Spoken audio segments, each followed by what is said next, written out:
नमस्कार, आप सभी का स्वागत है भाग्यम में। मैं हूं पंडित चंद्रशेखर शर्मा। दर्शकों, शुरुआत करते हैं आज के सुंदर दिन की अपने इष्ट के नाम और पंचांग के ज्ञान से, जिससे हमारे लौकिक व्यवहार और आध्यात्मिक साधना दोनों में एक सुंदर संतुलन बना रहे। पंचांग के अनुसार आज दिनांक है 27 मई सन 2024, विक्रम संवत 2081 चल रहा है। वैशाख मास है, कृष्ण पक्ष है, ग्रीष्म ऋतु है, तिथि आज की चतुर्थी है और आज का वार है सोमवार। आज पूर्वाषाढ़ा नक्षत्र है सुबह 10:14 तक, आगे फिर उत्तराषाढ़ा नक्षत्र रहेगा। योग शुक्ल है और योग की दृष्टि से बहुत ही सुंदर दिन है। कोई भी अच्छा कार्य करने के लिए, किसी से कोई झगड़ा है उसे सुलझाने के लिए, कोई मनमुटाव है उसे दूर करने के लिए दिन का पूरा सदुपयोग कीजिएगा। करण बालव है शाम 4:56 तक, आगे तैतिल करण रहेगा। सूर्योदय का समय दर्शकों सुबह 5:34 का था और सूर्यास्त का समय शाम 7:14 का है। आज का राहुकाल सुबह 7:30 से सुबह 9 बजे के बीच है। इसमें शुभ काम और लंबी यात्रा को अवॉइड करें और भगवती दुर्गा का नाम स्मरण करें ताकि राहु काल में जो राहु से संबंधित पीड़ाएं हैं वो दूर हो जाएं। अभिजीत मुहूर्त आज दिन में 11:56 से 12:51 के बीच है। दिन में 4 बार दुष्ट मुहूर्त भी रहेंगे। इन्हें बहुत ठीक से समझिएगा क्योंकि इन्हें हमें टालना है। ये हैं दोपहर 12:51, 1:46, दोपहर बाद 3:35 और 4:30। आज का दिशाशूल दर्शकों पूर्व दिशा में, तो पहली कोशिश तो ये रहेगी कि पूर्व दिशा की यात्रा को हम टाल देंगे, लेकिन आप जा रहे हैं, बहुत ही जरूरी यात्रा है, तो इसका एक छोटा सा परिहार कर जाएं। परिहार इस प्रकार है, पूर्व की ओर मुख कीजिए, सामने एक दर्पण रखिए, अपने आप को देखिए, 5 कदम पीछे चलिए और इस दौरान भगवान श्री राम या अपने अपने इष्ट को अपने हृदय में मानते हुए और फिर इस दिशा की यात्रा कीजिए, तो यात्रा भी अच्छी रहेगी, दिशाशूल नहीं लगेगा। आज का शुभ समय दर्शकों, यानी आज के दिन का सदुपयोग करने का जो समय है वो है दोपहर बाद 2:10 से शाम 8 बजे तक। ये वो कालखंड है जिसमें अच्छी कोशिश आप करेंगे तो सफल होने की जो आसार है वो बढ़े हुए रहेंगे। आज की चंद्र राशि दर्शकों धनु है। दोपहर बाद 4:05 तक, आगे चंद्रमा मकर राशि में प्रवेश कर जाएंगे, जिससे आज का दिन सभी 12 राशियों के लिए कुछ इस प्रकार रहने वाला है। सबसे पहले बात करते हैं मेष राशि की। तो मेष राशि वालों को मिलेंगे प्रसन्नता के अवसर। आज आप बहुत ज़्यादा हैप्पी रहेंगे और वृष राशि वाले स्वास्थ्य लाभ करेंगे और धन लाभ करते हुए नजर आएंगे। वहीं मिथुन राशि वाले बहुत ज़्यादा भाग दौड़ कर स्वयं को बीमार भी कर सकते हैं, तो इसका थोड़ा सा ध्यान रखें। तो कर्क राशि वाले शत्रुओं से समझौता कर सकते हैं आज के दिन। सिंह राशि वाले सोच समझ के ही आज कोई महत्वपूर्ण फैसला ले और कन्या राशि वाले घर में सुख शांति आते हुए देखेंगे। तुला राशि वालों को पुराने मित्र मिलेंगे, जाना हो सकता है किसी के घर। और वृश्चिक राशि वाले बहुत ही प्लानिंग से बढ़ेंगे आज आगे। धनु राशि वाले आत्मविश्वास से सफलता की ओर आगे बढ़ते हुए दिख रहे हैं और मकर राशि वाले शुरू में निराश हो सकते हैं, आगे उनमें आत्मविश्वास का संचार हो जाएगा। कुंभ राशि वालों को बहुत ही शांति से विचार कर आज निवेश करना चाहिए। वहीं मीन राशि वाले हर तरह से हैं लाभ की स्थिति में। अब करते हैं आज के दिन की ज्ञान चर्चा, जो हमें आचरण में पवित्रता लाकर अपने चरित्र को शुद्ध करने की प्रेरणा देगी।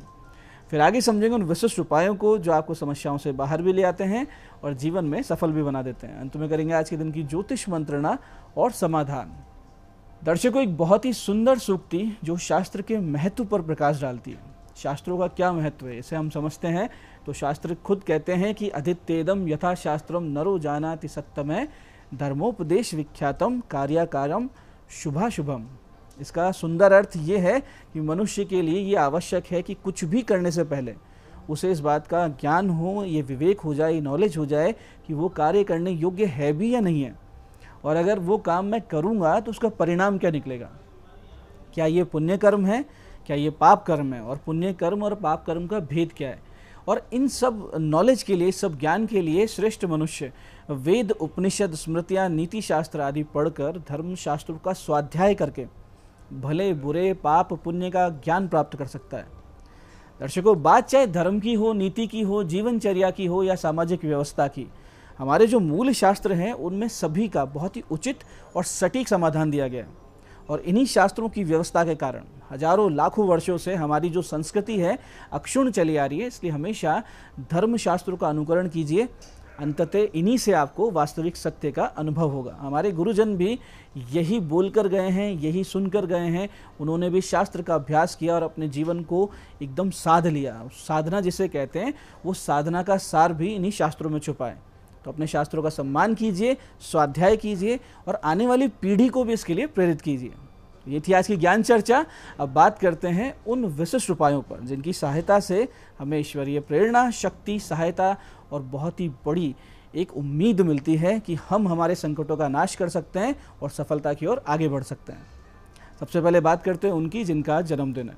तो जिनका जन्मदिन है, आप सभी भगवान श्री हरि विष्णु जी को सफ़ेद तिल, सरसों का तेल और हल्दी अर्पित करें और साथ में कोई भी पीली मिठाई और पीले फूल भी, और मंदिर में बैठकर ओम ह्रीम श्रीम लक्ष्मी नारायणाय नमः, ओम ह्रीम श्रीम लक्ष्मी नारायणाय नमः इस मंत्र की 5 माला का जप करें। फिर सारी सामग्री किसी निर्धन को दान कर दें। इसके साथ साथ आज दोपहर 1:30 से 2:30 बजे के बीच आपको बिल्व और आंवले के वृक्ष यानी छोटे छोटे पौधे लगाने हैं, अधिक से अधिक संख्या में, जितने आपसे हो सकते हैं। ये दोनों उपाय अगर आप करते हैं, आने वाला पूरा वर्ष बहुत ही सुंदर बीतेगा, ईश्वरीय अनुकंपा से बीतेगा, इसमें कोई संदेह नहीं। ऐसे ही दर्शकों, जिन घरों में अनावश्यक झगड़े बहुत ज़्यादा होते हों या फिर जहाँ पर एक नेगेटिविटी का असर अनुभव होता हो या फिर उस घर में लगातार कुछ ना कुछ समस्याएं बनी रहती हो, ऐसी स्थिति में चाहिए कि आप माता तुलसी जी को एक विधिवत, एक अच्छे ऊंचे गमले में, और अगर जगह है, चौबारा है, तो उसमें बीच में एक आसन का निर्माण कर, एक चबूतरे का निर्माण करके वहाँ स्थापित करें जिसकी परिक्रमा की जा सके। फिर नित्य घर के सभी सदस्य तुलसी माता पर जल अर्पित करें। 27 परिक्रमा इस विशिष्ट मंत्र का जप करते हुए करें तो इस प्रकार की सभी समस्याओं में तुरंत प्रभाव से कमी आएगी। धीरे धीरे सुख शांति की स्थापना होगी, मन लगेगा ईश्वर के अंदर। ईश्वर में मन लगता है तो सारी चीज़ें अपने आप सही होने लगती है। जो मंत्र जाप करना है परिक्रमा के दौरान वो इस प्रकार है, ध्यान से समझिएगा। वृंदा वृंदावनी विश्व पूजिता विश्व पावनी पुष्पशारा नंदनीय तुलसी कृष्ण जीवनी एत भामाष्टक चेव स्तोत्रम नामर्थ संयुतम ये पठेत ताम च संपूज्य श्रोष मेघ फलम मेता। इस प्रकार से श्लोक का जप करें। 27 बार इसको जप करते करते आपको परिक्रमा करनी है। फिर देखिए कैसे आनंद आता है, भगवती कृपा होगी और सब कुछ अच्छा अच्छा होने लगेगा आपके साथ। ऐसे ही दर्शकों, बहुत बार यूं होता है कि हम पर बुरी नज़र लग जाती है, दृष्टि दोष जिसे कहते हैं, या फिर किसी प्रकार के टूट के अविचार का असर हम पे होने लगता है, या किसी के ईर्ष्या के चलते ही हम पर एक बहुत बड़ी नकारात्मकता हावी होने लगती है। ऐसे में आप एक छोटा सा उपाय आज करें तो इन समस्या से बाहर आ सकते हैं। करना ये है कि रात्रि 9:20 के बाद एक हवन कुंड में अग्नि प्रज्वलित करें, और अग्नि प्रज्वलित करने के लिए आम और पीपल की लकड़ी का ही प्रयोग करना है। फिर उस जलती हुई अग्नि में 7 नमक के कंकड़ डालने हैं। मुख आपका दक्षिण दिशा की तरफ रहेगा इस दौरान, और जो मंत्र आपको जप करना है जिसे आप 21 बार पढ़ेंगे एक नमक के कंकर पे, और फिर उसको अग्नि में डालेंगे। ऐसे 7 कंकर हैं, तो मंत्र जो जप करना है वो ध्यान से समझिएगा। बहुत ही विशिष्ट मंत्र है, तत्क्षण आपकी समस्याओं का नाश कर देगा। मंत्र है ओम नमो माँ कामाख्या वासिनी वन दुर्गे नमो नमे शत्रु शक्ति तत्क्षण पलायनम कुरु कुरु स्वाहा।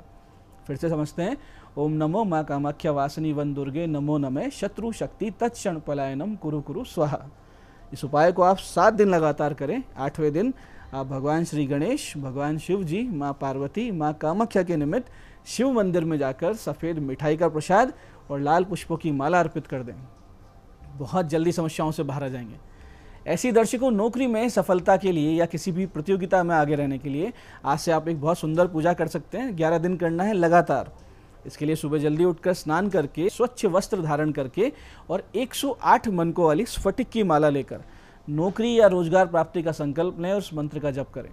11 दिन करना है, मात्र 108 जप करना है, और 11 दिन में आप देखेंगे कहीं ना कहीं से आपकी नौकरी के रोजगार की व्यवस्था हो जाएगी।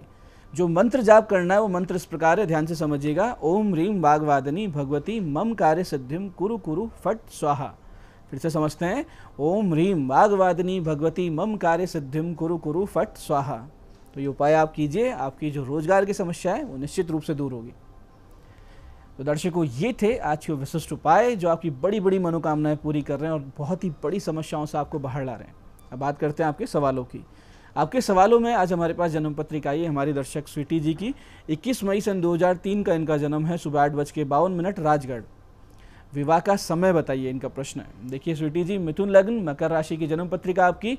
शनि की सीधी दृष्टि सप्तम यानी विवाह भाव पे होने से विवाह में विलंब होगा, और सप्तमेश और द्वादश भाव स्थित ग्रहों की स्थिति भी दर्शा रही है कि वैवाहिक जीवन सुखद नहीं रहेगा।